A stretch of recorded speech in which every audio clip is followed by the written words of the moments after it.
وعلى آله وأصحابه والتابعين ومن تبعهم بإحسان إلى يوم القيامة. سبحانك لا علم لنا إلا ما علمتنا إنك أنت العليم الحكيم.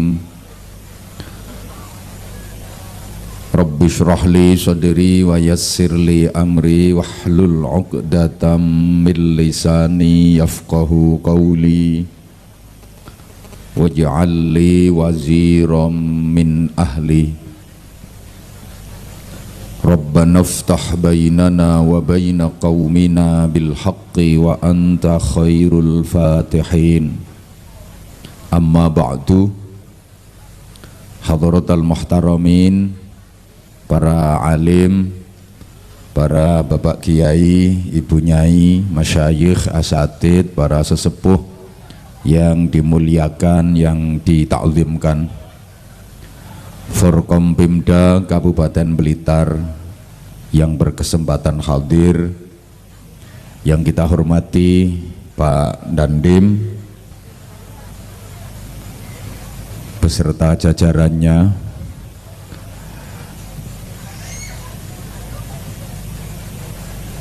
Wakil Ketua DPRD Kabupaten Blitar, ada Pak Kepala BNN, ada Pak Kajari, ada semua. Pokoknya sing nang dhuwur panggungi wong top-top tok. Spesial saudara saya Ajun Komisaris Besar Polisi Slamet Waluyah SH SIK beserta Ibu, terima kasih telah menghadirkan saya untuk yang ketiga kalinya. Lewong saya ngelakoni aku kok sampeyan bantah. 2 kali di lapangan Mapolres, yang sekali di dalam ruangan sana. Berarti 3 kali. Kapolres sok lalian.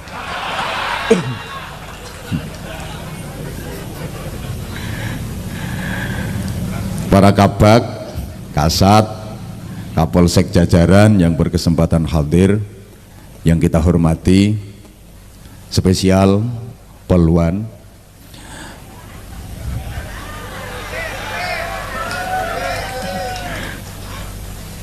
bapak-bapak, ibu-ibu, seluruh jamaah, mari kita jalani hidup ini dengan senantiasa berusaha dan berdoa, karena dua-duanya wajib. Usaha wajib, doa juga wajib. Saman kena udan ngene kok wis melempem ya. Usaha wajib, doa juga wajib. Doa wajib, usaha juga wajib. Usaha tanpa doa adalah kesombongan. Doa tanpa usaha adalah kebohongan. Saya ulang, nanti dijadikan status ya.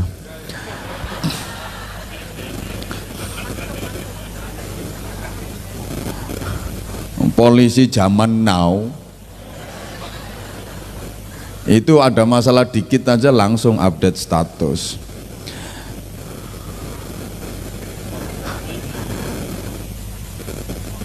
Usaha tanpa doa adalah kesombongan. Doa tanpa usaha adalah kebohongan. Kalau hanya mengandalkan usaha saja tanpa doa, itu menafikan Allah, meniadakan Allah, menghilangkan peran Allah.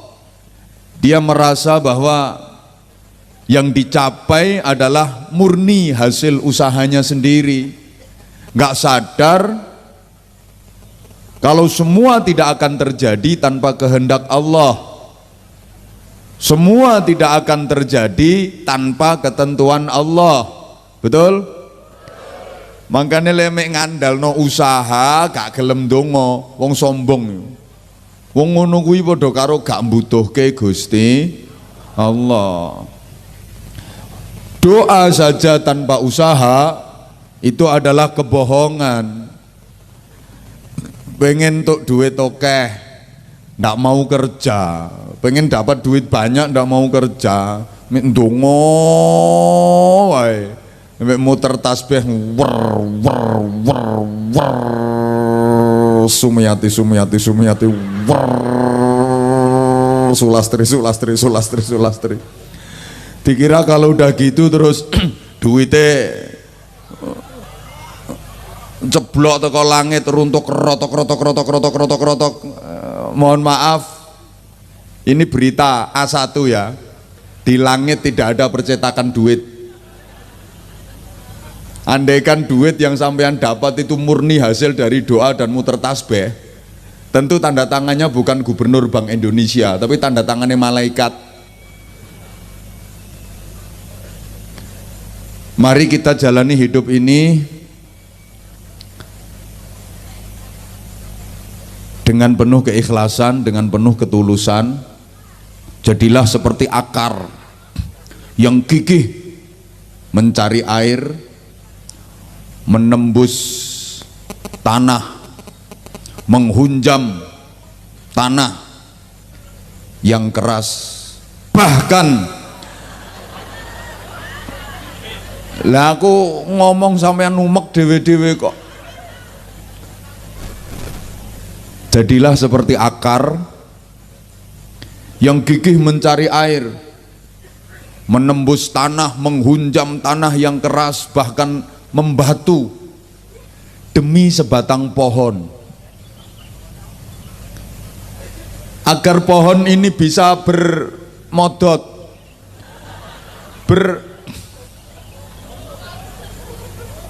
yang ceramah saya apa sampean?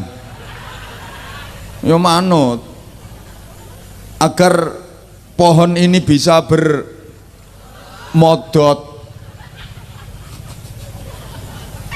bisa hidup, kemudian berdaun rimbun, berbunga indah, berbuah lebat dan manis. Ketika pohon tumbuh tinggi besar, kuat, kokoh, daunnya rimbun, bunganya indah, buahnya lebat, manis rasanya, disanjung-sanjung banyak orang, dipuja-puja banyak orang, dikagumi banyak orang. Akar tetap sembunyi, padahal akar tuh jasanya gede banget. Tanpa jasa akar itu pohon kering, nggak bisa hidup, nggak akan keluar daun, nggak akan berbunga, nggak akan berbuah. Halo, akar yang jasanya gede dia tetap sembunyi, dia nggak pernah iri walaupun nggak disebut. Itulah makna sebuah ketulusan. Mohon maaf banget, seperti alat vitale bapak-bapak itu jasanya juga besar. Yang hadir di sini semua adalah hasil karyanya dia, tapi dia nggak pernah mau menampakkan diri.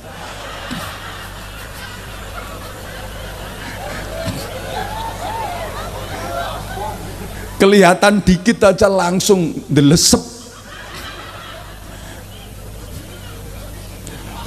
Orang yang tulus ya harus seperti itu. Terlebih ini menghadapi tahun politik, beda pendapat boleh, beda pilihan sah-sah saja. Yang tidak boleh itu membeda-bedakan. Allahumma sholli ala Muhammad. Agar tetap tercipta suasana yang damai, guyub, rukun, penuh kebersamaan. Dan perlu diingat, mbah rati gatek kayak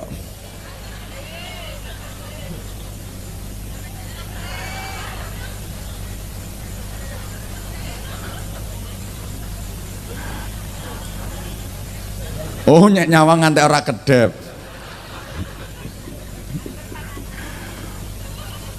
Bersama itu enggak harus sama, tapi harus sama-sama. Jadi untuk mewujudkan kebersamaan itu enggak harus sama, tapi harus bersama-sama. Bingung ya ben. Allahumma sholli ala Muhammad. Saya terinspirasi dari metode yang dipakai oleh para pejuang agama di Nusantara ini dalam menciptakan masyarakat yang kondusif, hidup berdampingan dalam keberagaman. Ini mari kita jadikan dasar berpijak materi kita malam hari ini dari Polres Blitar untuk Pilkada Damai tahun 2018. Coba Bapak Ibu para jamaah kita cermati para wali dalam membangun komunitas masyarakat yang basisnya adalah penyebaran agama Islam, tapi tetap tasamuh, toleran, menghargai, menghormati pemeluk agama lain, tetap menghormati dengan yang beda keyakinan. Coba di kota manapun, di daerah manapun, masjid yang pertama kali dibangun, masjid tertua, itu pasti dekat, bahkan di belakang alun-alun. Di setiap alun-alun semua kota di Indonesia ini itu belakangnya pasti dibangun masjid. Ini strategi. Alun-alun adalah simbol komunitas masyarakat. Semua kumpul di situ. Masyarakat dengan berbagai kultur, dengan berbagai karakter ngumpulnya ya di alun-alun. Maka alun-alun itu sesungguhnya berasal dari bahasa Arab al-laun, al-laun. Al-laun itu artinya macem atau warna. Al-laun macem. Jadi al-laun, al-laun itu artinya macem-macem, warna-warna. Lah karena orang Blitar mau ngucapin al-laun, al-laun repot, ya wis gampang alun-alun. Sehingga di alun-alun itu ngumpul macem-macem karakter masyarakat, mulai yang baik sampai yang jelek, yang bener sampai yang sering salah, yang pendiam sampai yang suka cuawa, yang ngumpul di alun-alun semua.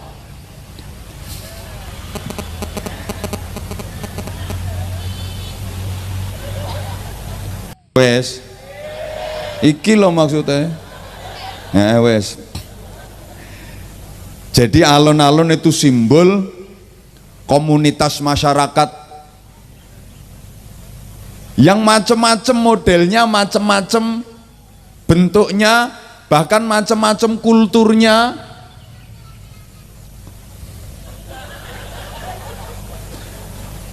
Masyarakat yang majemuk ngumpul semua di alun-alun, sehingga belakangnya itu ada masjid difungsikan untuk mencuci masyarakat yang dablek-dablek, masyarakat yang jelek-jelek.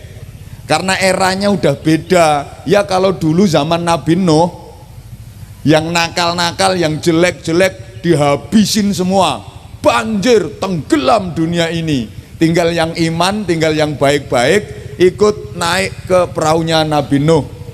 Yang jelek-jelek resik, bersih. Jadi dulu sudah pernah ada pemutihan ya, dulu. Jadi saya ngelek-elek resik mati kabeh. Andaikan sekarang ada pemutihan lagi, Mapolres Blitar kukut. Sak Kapolresnya ya lunas pisan. Andaikan ini Ya karena nggak ada seperti itu lagi, sehingga para wali bikin sistem itu, yang jelek-jelek dicuci di masjid. Masjid merupakan simbol agama, kemudian simbol ulama, simbol kiai. Sebelahnya masjid kantor bupati, pendopo kabupaten.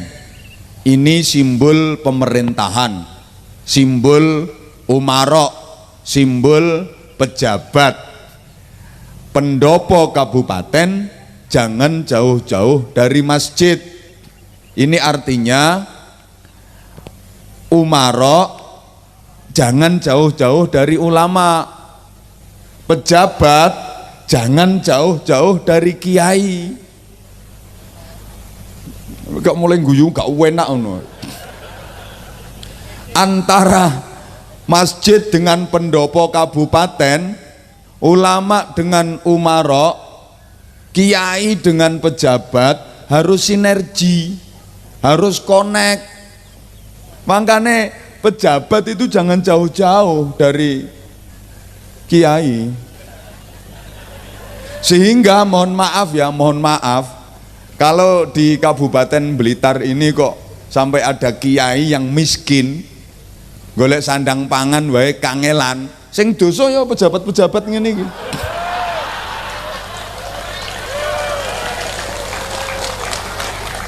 Iya, ono kiai kok nganti melarat, sing dosa ya pejabat-pejabat ini.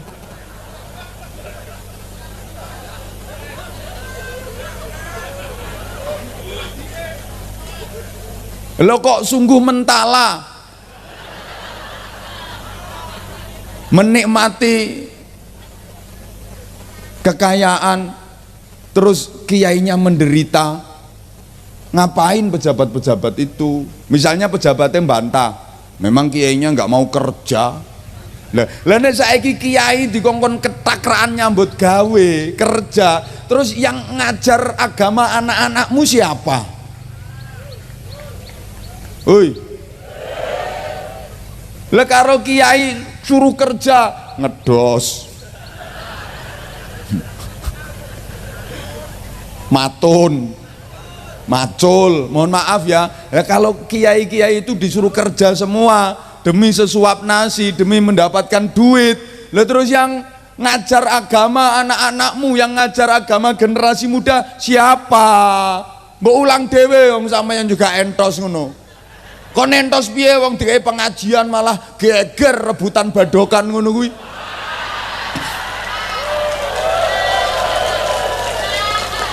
Polisi yang geragas-geragas. Engko yo gak tau mangan ae, bro.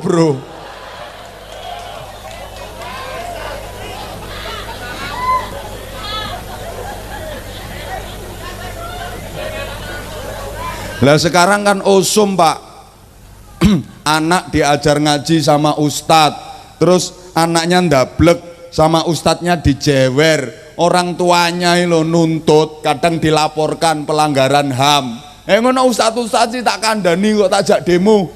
Wes anak-anakmu ulangan dewe.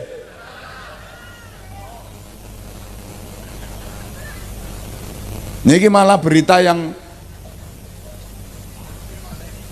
masih panas, gurune dipateni ambek muridnya. Embuh, aku khawatir suwe-suwe ana santri wani mateni kiyaine barang ngono.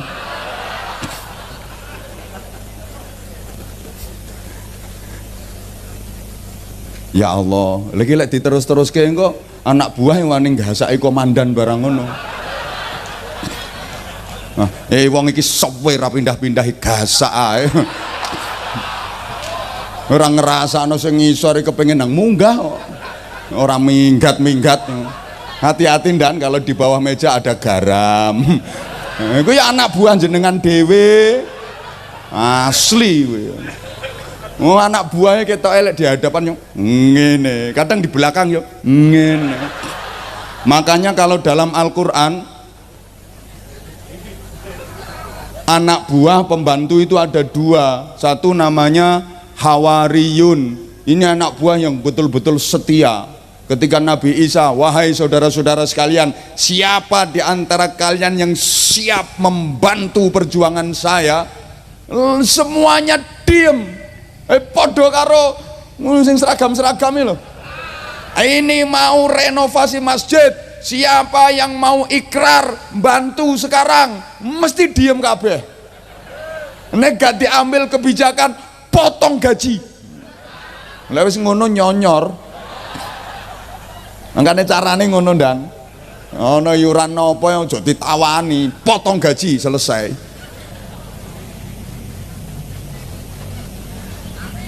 Hanya beberapa orang saja.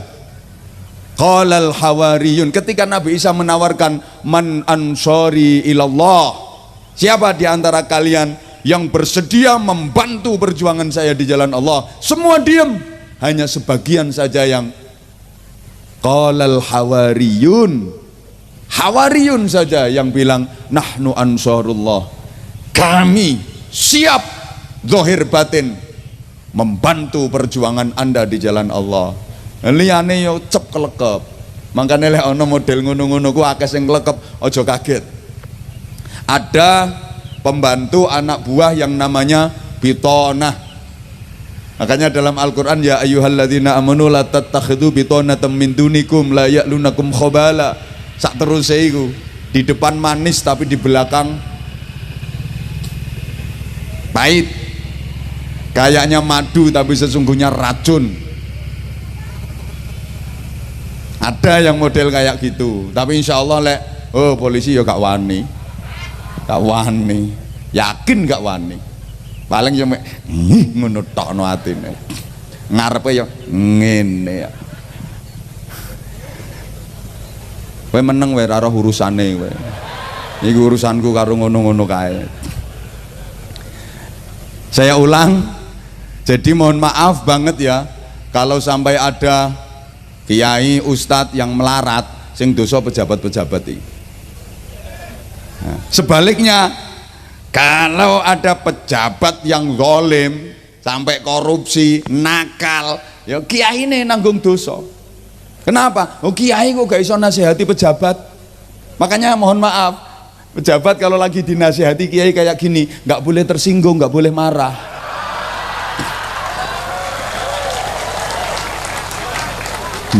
Izin Pak Letkol, sementara pangkatnya dhuwur saya, sementara.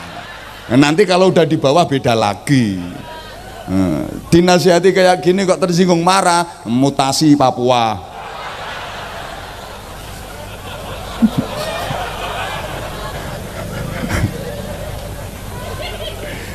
Jadi masjid simbol agama, pendopo kabupaten simbol pemerintahan, masjid simbol ulama, pendopo kabupaten simbol umaro, masjid lambang kiai, pendopo kabupaten lambang pejabat. Maka pendopo kabupaten nggak boleh jauh-jauh dari masjid, umaro pejabat jangan jauh-jauh dari ulama, dari kiai. Ini harus terjadi sinkron.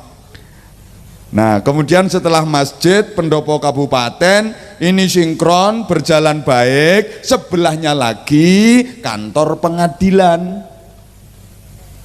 Segalanya harus berdasarkan keadilan yang menyeluruh.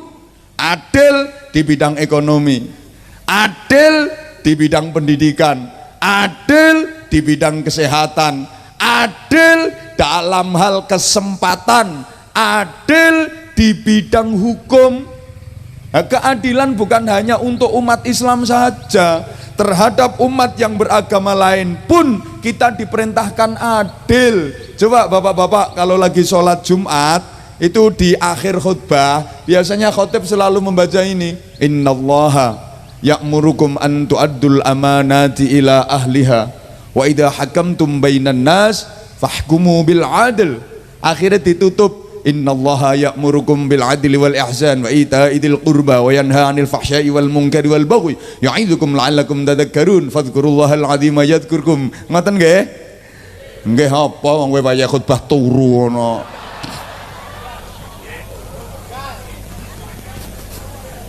Ini sesungguhnya rangkaian tatanan masyarakat dalam Islam.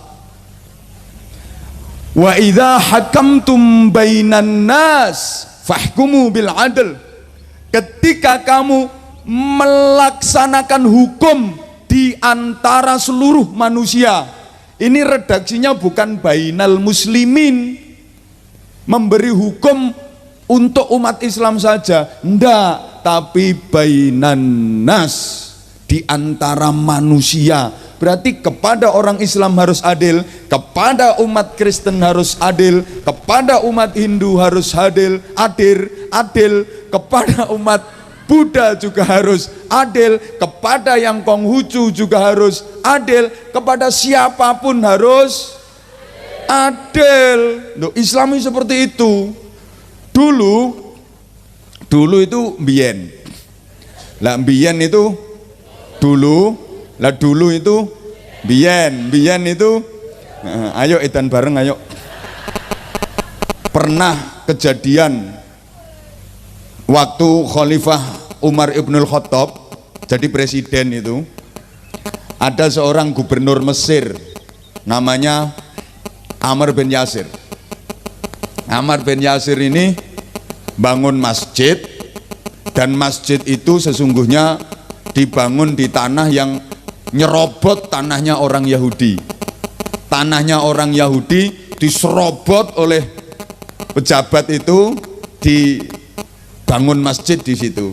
Jadi jangan kaget ya, mulai dulu pejabat nyerobotan itu sudah ada.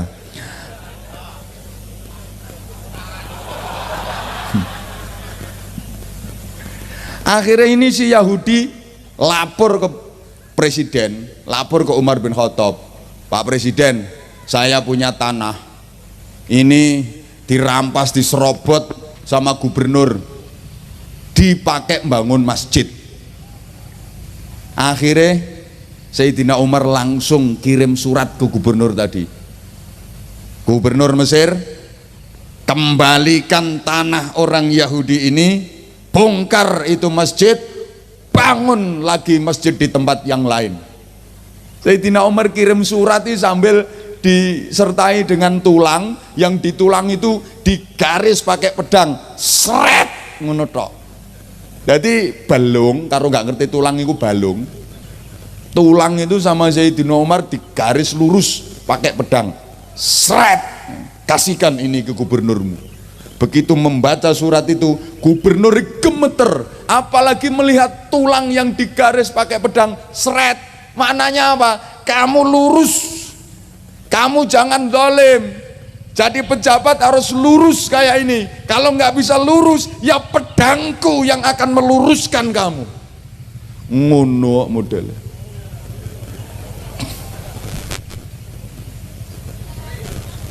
Ngeri. Halo, melihat betapa Islam ini sangat adil dalam memberikan hukum, ini si Yahudi langsung bertekuk lutut menyatakan asyhadu alla ilaha illallah wa asyhadu anna muhammadar rasulullah. Masuk Islam, tanahnya diserahkan, dibebaskan untuk membangun masjid. Ya gak situ dibongkar. Islam sangat adil. Maka mohon izin, sesungguhnya hukum itu untuk dilaksanakan. Saya kurang setuju istilah penegakan hukum. Saya kurang setuju. Karena kalau penegakan hukum berarti selamanya hukum itu belum tegak. Doyong. Nah, polisi itu tugasnya yang nyonyor tuh, menegakkan sesuatu yang belum tegak. Nah, kalau polisi harus selalu menegakkan hukum berarti kan selamanya hukum belum tegak. Maka yang benar itu pelaksanaan hukum. Hukum sudah tegak, wajib dilaksanakan, tinggal pelaksanaannya saja. Lah kalau penegakan hukum berarti hukum kan selama ini nggak tegak-tegak. Doyong ya, kapan tegak? Wong selalu ditegakkan. Halo? Paham ora to ya iki? Nah, sehingga banyak kejadian bahwa hukum dibuat bukan untuk dipatuhi tapi untuk dilanggar. Saya kalau bikin anekdot gini, Ada anak muda naik motor nggak pakai helm, ditegur sama temennya, "Mas, numpak sepeda motor kok gak helman toh, Mas?" "Oh, iki Blitar, Bro. Gak usum helman, ndasku luwe atos timbang helm." Mencah Blitar dilawan. Udah mulai melanggar kan? Naik dia di jalan raya. Begitu lampu hijau jalan, lampu kuning ngebut, lampu merah terobos. Blitar kok. Lampu merah terobos, kejar sama polisi, ketangkep, diinterogasi. Nggak tahu ya tadi kalau lampu merah? Tahu, Pak. Tahu kok diterobos? Saya nggak tahu kalau ada bapak.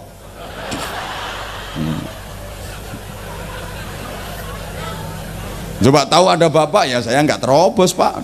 Ini kan bukan taat hukum, tapi takut sama yang melaksanakan hukum. Allahumma sholli ala Muhammad. Ini masjid pendopo kabupaten, sebelahnya kantor pengadilan, kejaksaan. Nongkono kuwi, lah pinggirnya kantor pengadilan, penjara. Jagani sing dablek-dablek ngono.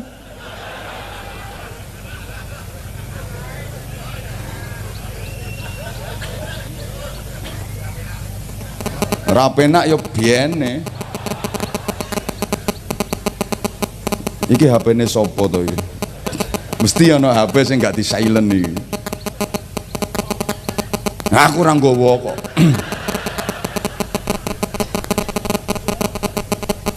Ganggu konsentrasi tok ngene.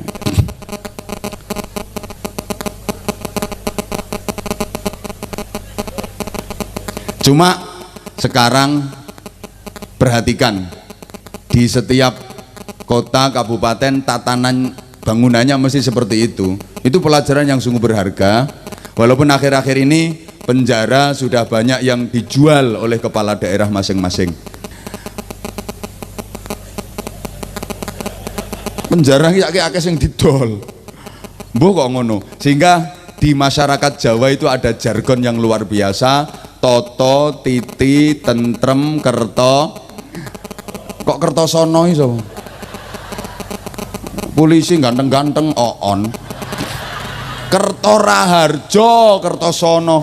Iki HP-ne sapa sih? Mau. Oh, operatore oon pisan yo.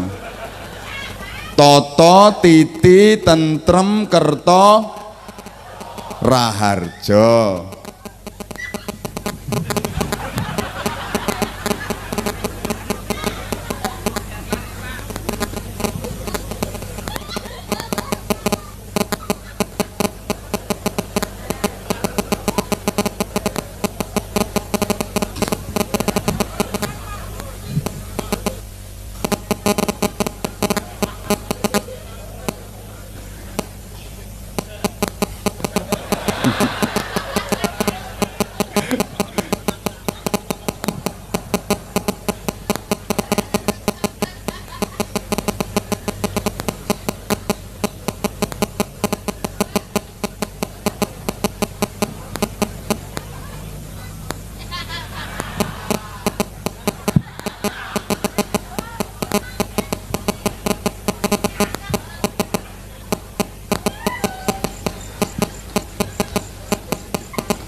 Lho masa awakku mengandung sinyal. Asli operator kurang asem. Iki nih sing gak beres asli. Toto itu pemerintah. Pemerintah harus betul-betul tertata dengan baik. Titi itu agama. Pelaksanaan agama harus betul-betul titi. Kalau pemerintahnya toto, agamanya titi, akhirnya masyarakatnya tentrem. Setelah tentrem, mak pecutut. Mak pecutut itu sama dengan mak bedundu itu. Kerto Raharjo Gemah Ripah Loh Jinawi. Allahumma sholli ala Muhammad. Coba para wali yang berhasil mengislamkan Nusantara, Indonesia tercinta ini, hampir 90% beragama Islam, padahal sebelumnya ateis, nggak kenal Tuhan. Ada yang kelenek itu ya bangsane Nyi Blorong, Nyi Roro Kidul, Nyi Roro Lor, Nyi Roro Etan, Nyi Roro Kulon, Nyi Roro Pojokan, Mak Lampir, Nene Pelet, Gerandong, wa ala alihi wa sahbihi ajmain.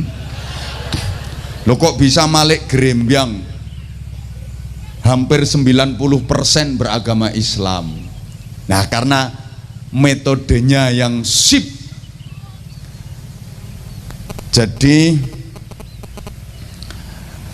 tidak pakai kekerasan sama sekali. Bil hikmah wal mau'izatil hasanah. Ini yang dicontohkan oleh Rasulullah dengan kebijaksanaan, bil adillatil muhakkamah, dan dengan nasihat-nasihat yang baik, diteruskan oleh para kiai sampai sekarang.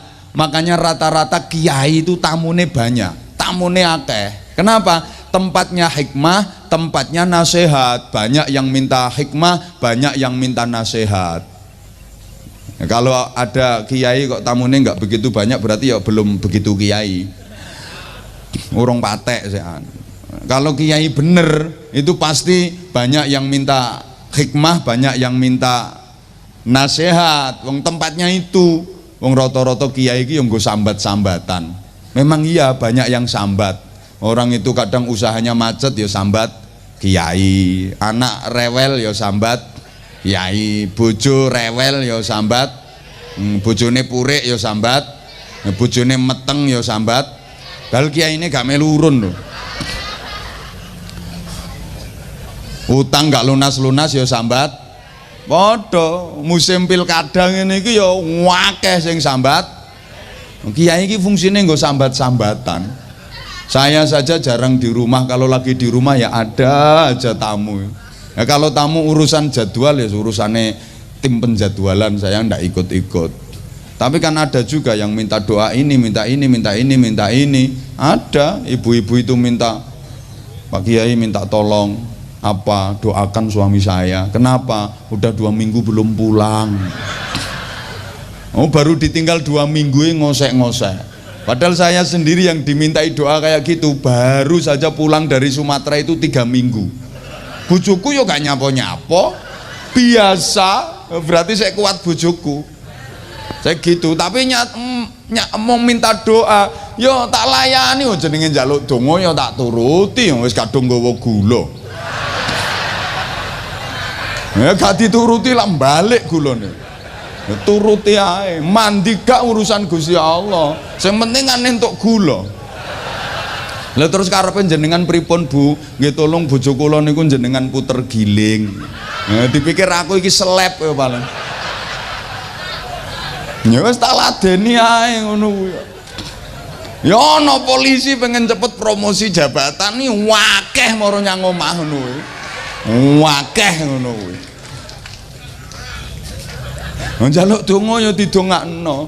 Ana bapak-bapake, "Nggih, nyuwun donga." "Nyapa, Pak?" "Bojo kula cerewete ram iki." "Ya karepe sampean nggih njaluk donga sing kena nggo mungkem cangkeme wong wedok." Ngono ku ya tak turuti ae, padahal aku dhewe ya lagek bar dicelathu bojo. Wis gampang, Pak, beres kuwi. Donga bungkeman kuwi ana. Carane kudu ngenteni wong wedok turu. Sing paling apik lek turune rada mangap. Weh nang sandinge nang wacake donga iki sebulke cangkeme. Sapa bojone jenengmu sebuten, sapa jenenge bojomu Sriyati. Pokoke bojomu turu nang sandinge wacake Bismillahirrahmanirrahim, ciliko cilikem. Bumi mengo, cangkeme Sriati mingkem sebulke beres beres kayak ana sing metu wenteng jelas bojone cerewet kae tak praktekne apa-apa engko sampean praktekno ya tak baleni soalnya doa ini nggak boleh ditulis kalau ditulis gak mandi kudu diapalke tak baleni Pak sampeyan yo ngono golek bojo ya sing cerewet wong wedok hindari wong wedok sing lambene tipis janggute nyatis lambe tipis janggut nyatis ceriwis apa maneh lambe tipis janggut nyatis gulune ndek wah ceguk kesenggol sithik seledot ya wis sing gulune ndek ora usah kathek nyengongok asli ndek ya ndek ngono kuwi kok ya kuwi wateke kuwi ana titenane dhewe-dhewe makane bro sing urung nikah sok milih sing gulune dawa nek iso sing putih ya lah kuwi banyak kuwi